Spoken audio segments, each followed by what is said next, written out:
guys, good morning. Here we are again. Thank you so much for taking the time to be in here. And in last session, it was asked what to do if my weight loss has stopped. So that was a very good question. Thank you for bringing that up. We're going to be talking about that, and it's a question that has a very long answer. So I'll try to do this in the best and concise possible way. So please give me a heart button so I get to know that you guys are in here.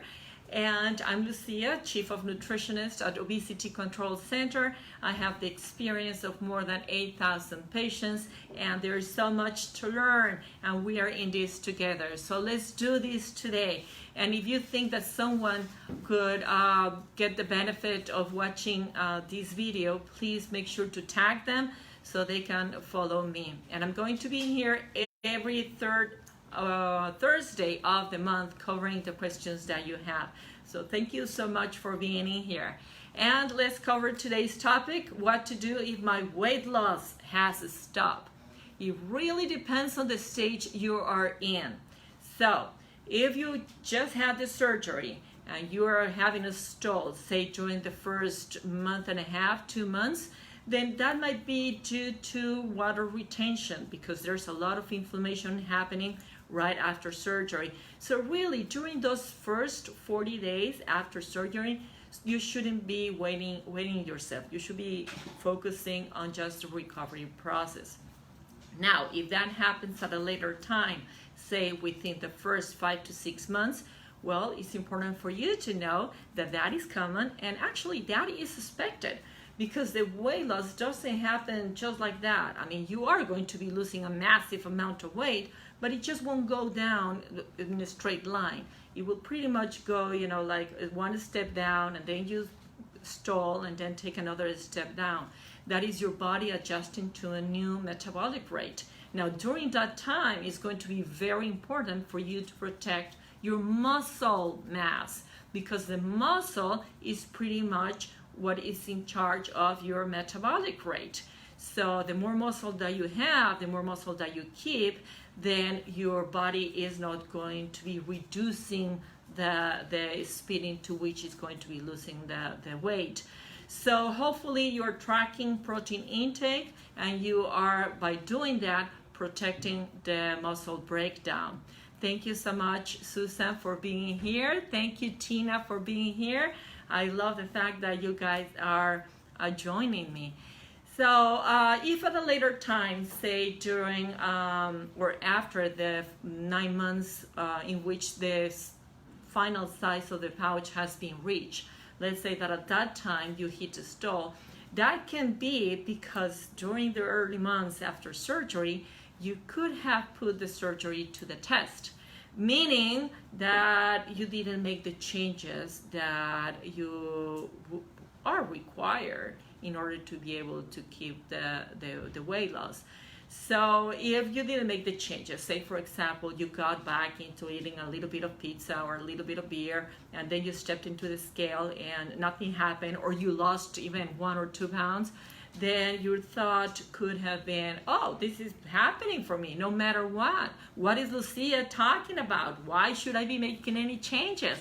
Well, if you did that during the first 9 months, and once inflammation subsides, then of course you'll be able to eat a little bit more. Then again, that is normal, that is expected. But if you didn't make the changes, then your body pretty much goes back into, not really to how it was before the surgery, but the lifestyle factors can start getting back to you. Now, I'm thinking that, say, after a year, if your weight loss has stalled, I will assume that you are covering the basics as a bariatric patient. I'm hoping that, because I would really like to talk about nutrition 201, instead of just always going back to the basics. But let's just cover that so you get to know what the basics are. And you will receive this information during your surgery day. Hopefully you can go back into that, reread that every so often so you don't forget about those basics. So first of all is, really don't track your weight. You should be tracking fat.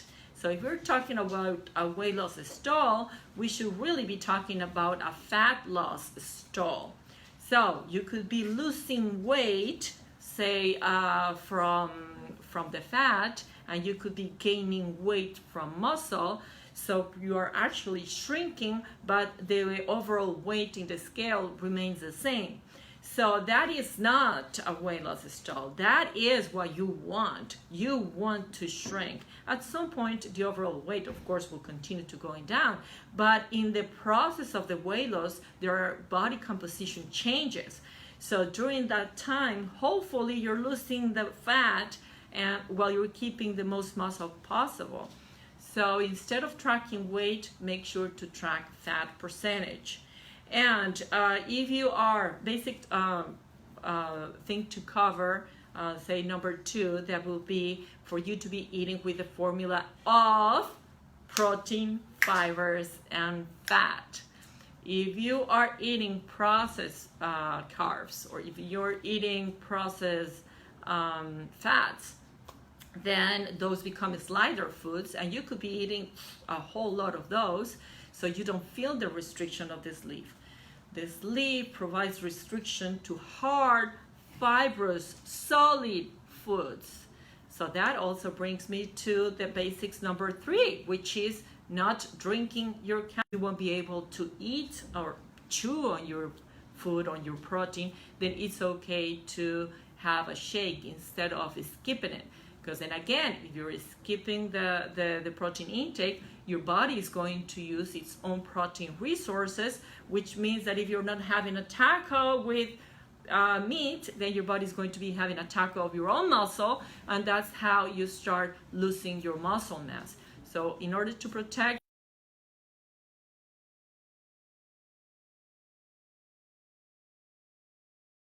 number 3 of the basics. Number 4 is for you not to combine solids with liquids. That is important because if you are drinking right after you're eating, then you're going to be flushing down those solids, and of course you're going to be hungry very soon and you won't feel as satisfied. So you should be you should stop drinking 5 minutes before a meal, and you should resume drinking 30 minutes after. And last but not least, out of those basic things to cover as a bariatric patient, is to be eating whole foods and to be having your clean supplements. You need both. If you have nutritional deficiencies, your body is not going to work. You need to pay your body with very good nutrition, so then it's willing to do the overtime job of burning fat. So as much as you don't want an underpaid employee to be unhappy and not working as you would like, then in the same way you should provide nutrients to your cells, so then your cells will be really happy and be willing to burn fat in addition to everything else, which means being able to perform your daily activities, being able to exercise, for example, and that is the last basic thing to do, would be exercising. So if you have covered Nutrition 101 or the Bariatrics 101, then we can move on into 201, because some people might stop losing the weight after, say, 1 year or 2 years. If that relates to you, please, give me that wow face so I'll get to know in which stage you're at.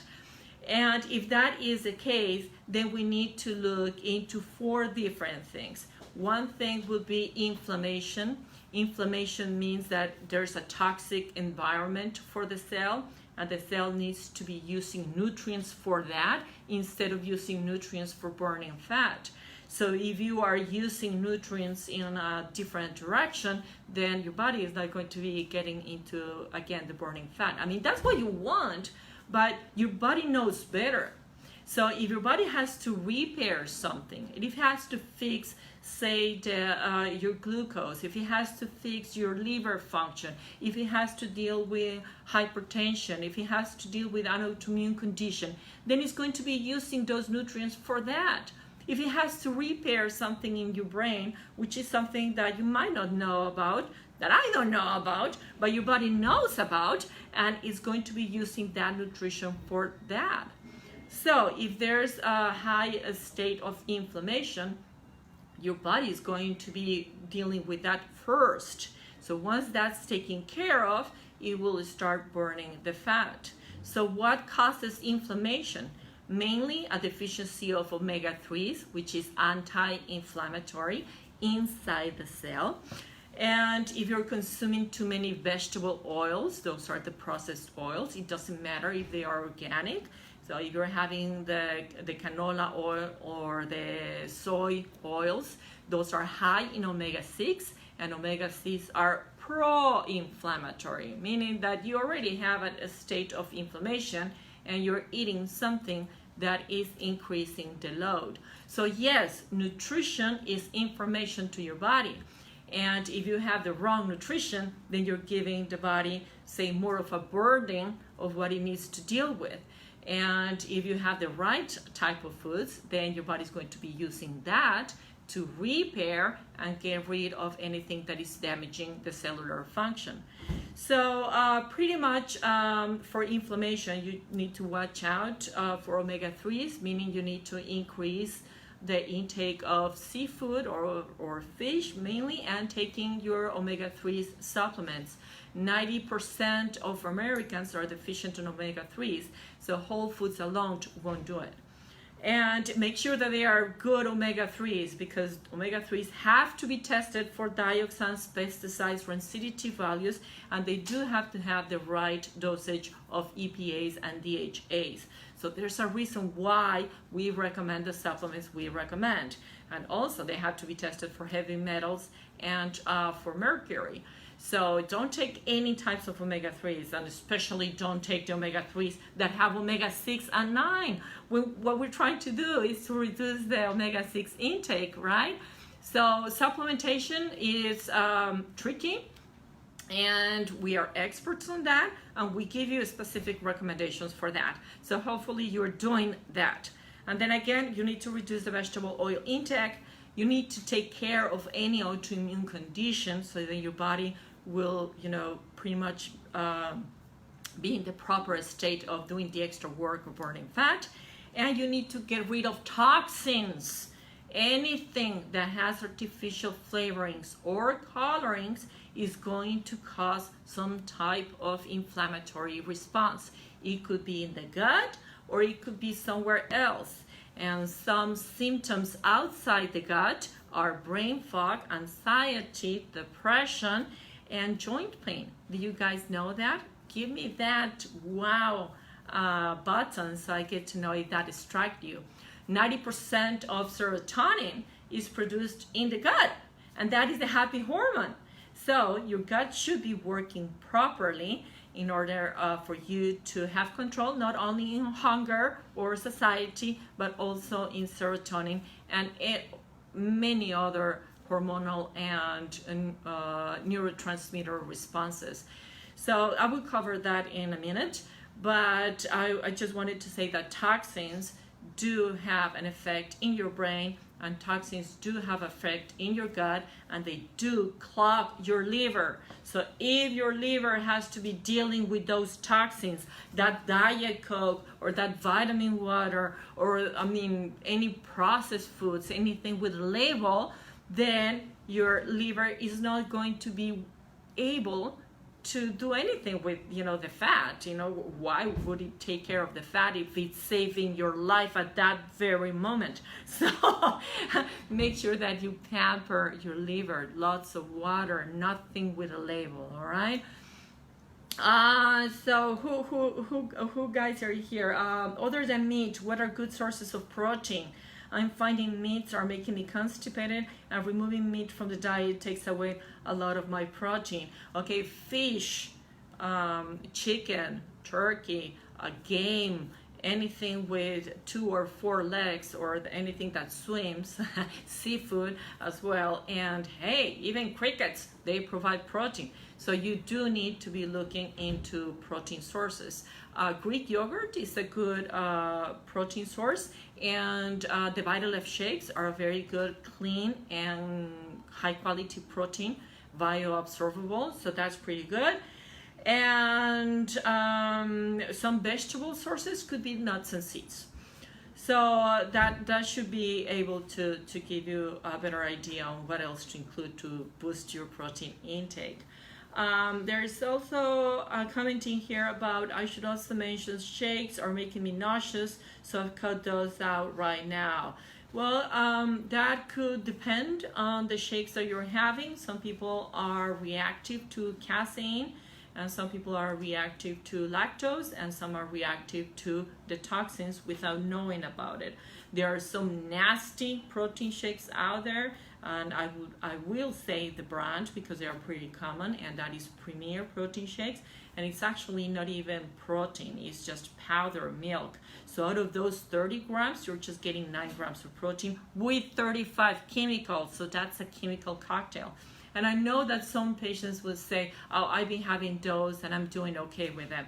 Yeah, you are until you don't, because it's hard for us to relate that food does have an impact in our bodies. And if at a later time you have, say, a hormonal imbalance, or if you have fatty liver, or if you have anxiety, then you might not relate that to what you're eating, but it does have great impact on that. All right, so let's continue with Nutrition 201 to continue losing the weight.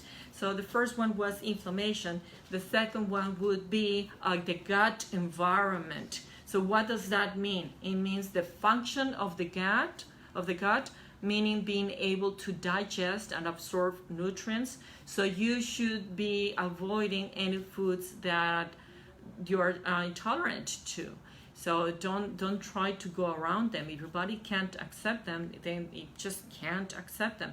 And that will have response inside the gut, an inflammatory response that could lead to leaky gut, which is a condition in which those undigested foods and some toxins and other particles could just get through the defensive system of the gut and into our bloodstream, and that causes an autoimmune reaction.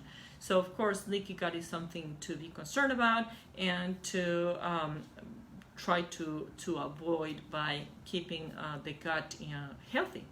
The other thing about the gut is that it pretty much modulates or hormones or sexual hormones, and that happens inside the microbe set, which is called the microbiome.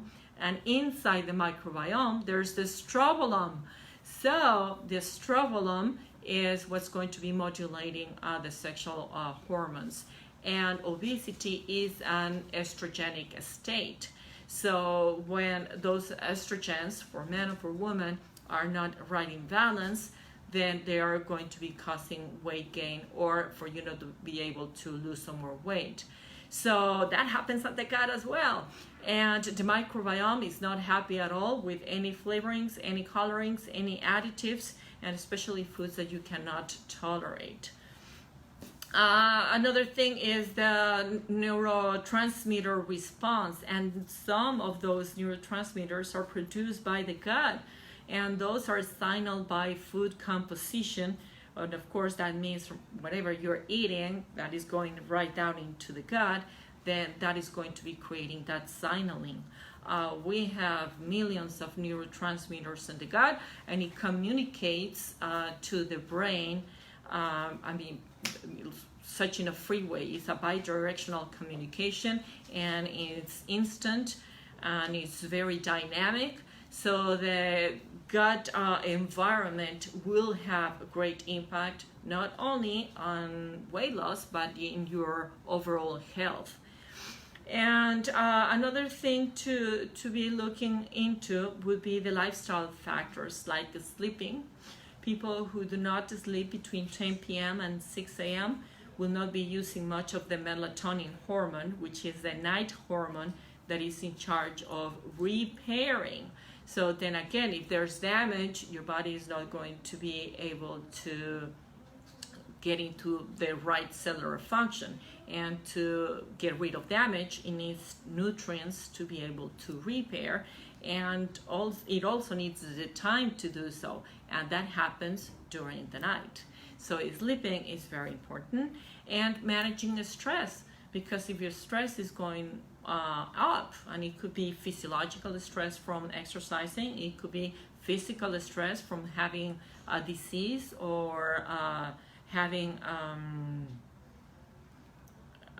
something coming out of your body, say, then again, those chemicals and toxins. It could be a stress, emotional stress, or it could be psychological stress. So if that cortisol goes up, then the thyroid hormone goes down, and that means that your metabolism will go down. And cortisol will also produce an excess of glucose in the blood. Even if you're not eating them, it will convert them from your muscle, or from the glycogen storage in the liver. And if your glucose goes up, you'll have an insulin response, and insulin is going to convert that into especially abdominal fat, belly fat. So pretty much the body will tell what's going on, and people who have a body distribution with a high abdominal fat pretty much will relate to high cortisol levels. So that will be Nutrition 201. That is a lot, because at each of those we would need to get deeper into that.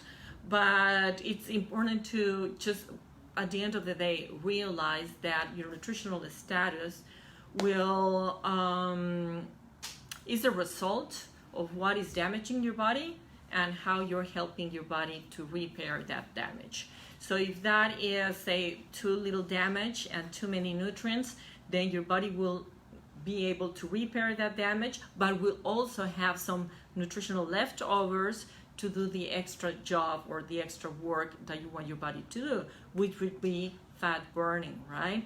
And there are a lot of nutritional deficiencies out there. And the fact that people could be well fed doesn't mean that they are properly nourished. In fact, 80% of Americans have a vitamin D deficiency, and they have magnesium deficiency, and vitamin A and C and E, and then again the omega-3 deficiencies. So it's the first world. You do have, guys, access to better high quality foods, and it should be whole foods. And since you're a bariatric patient, you need to be including as well bariatric high quality supplements. And Susan was asking me to go over her previous comment. She's saying, see my post above. Can you please help me, because this thing here is not moving, and she'd like to know something. Okay, she had the vertical sleeve gastrectomy in June 2018, and she stopped losing weight last November. Since weight since then. She's exercising. That's good. Now, exercise is pretty much to maintain the weight or to get better cardiovascular health, but exercise is not really to lose a massive amount of weight. And she says there's no change in weight. Any suggestions? Well, Susan, you can always email me. I'll be more than happy to take a look into your personal case. But as I just explained, look into the Bariatrics 101. Go back into the basics. Go back into making sure that you're using the right formula, the protein, fiber, and fats formula. And after that, take a look into your overall health. And that includes, inflammation, the gut environment, and lifestyle factors. So, wow, that was a lot of information to cover. And hopefully we can get a little bit deeper next time. So make sure to write down what topic you would like me to cover in our next session. I hope you have really enjoyed this live streaming. Please give me those thumbs up if you like what you're seeing, and if you like what we're doing here for you, because we really want to make sure that you have long-term results and that you can have better strategies to change your life around. We want you to unleash those powers, right? We want you to be healthy. We want you to be happy. We want you to be good looking. Yes, of course we do. So until next time, I'm out.